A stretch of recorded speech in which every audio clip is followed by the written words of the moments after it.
سیدنا معروف کرخی رحمت اللہ تعالی علیہ، آپ بہت بڑے ولی تھے، بہت بڑے اللہ کے ولی تھے۔ آپ تشریف فرما تھے تو ایک شخص آپ کی خدمت میں حاضر ہوا، آپ کی خدمت میں حاضر ہونے کے بعد عرض گزار ہوا، یا سیدی مجھے کوئی ایسا وظیفہ بتائیں جس کو میں پڑھوں، عمل کروں اور عمل کی وجہ سے مجھے اللہ کی بارگاہ تک رسائی حاصل ہو جائے اور اس کی وجہ سے مجھے اللہ کا قرب حاصل ہو جائے۔ جب اس نے یہ بات کی، حضرت معروف کرخی رحمت اللہ تعالی علیہ آپ اپنی جگہ سے کھڑے ہوئے، اس کا ہاتھ پکڑا اور جناب والا روانہ ہوئے۔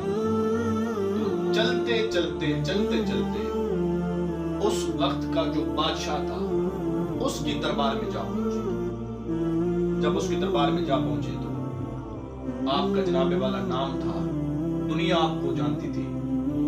جب آپ اس بادشاہ کے دربار میں جا پہنچے تو وہاں پر لوگوں نے آپ کا بڑا ادب کیا، آپ کا احترام کیا۔ آگے بڑھ کر لوگوں نے آپ کی جناب والا استقبال کیا اچھے طریقے سے۔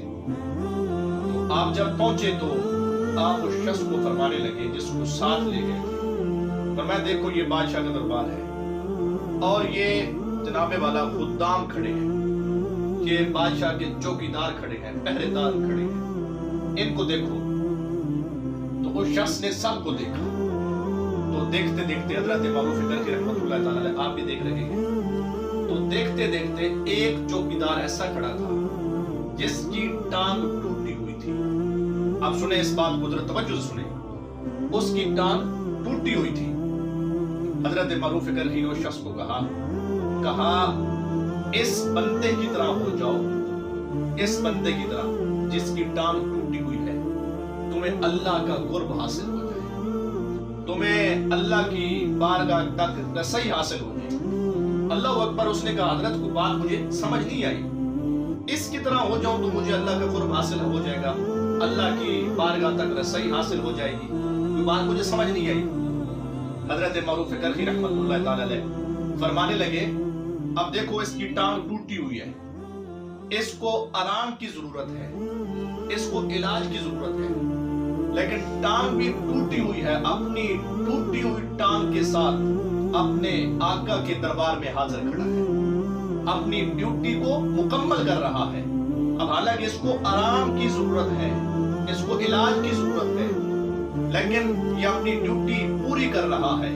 فرمانے لگے تم اسی طرح بن جاؤ، تم اللہ رب العزت کی بارگاہ میں تمہیں رسائی حاصل ہو جائے گی، تمہیں اللہ رب العزت جو کچھ بھی دے اس پر راضی رہنا سیکھ لو۔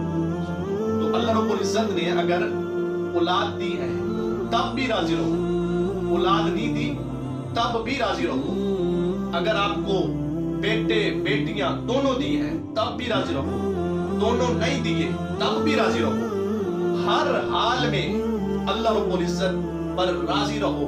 اور دوسری چیز فرمایا اللہ کی ہر وقت عبادت کرتے رہو، 5 ٹائم ڈیوٹی دیتے رہو، اس غلام کی طرح 5 ٹائم کی نماز پڑھتے رہو، اللہ رب العزت کا تمہیں قرب نصیب حاصل ہو جائے گا، اللہ کی بارگاہ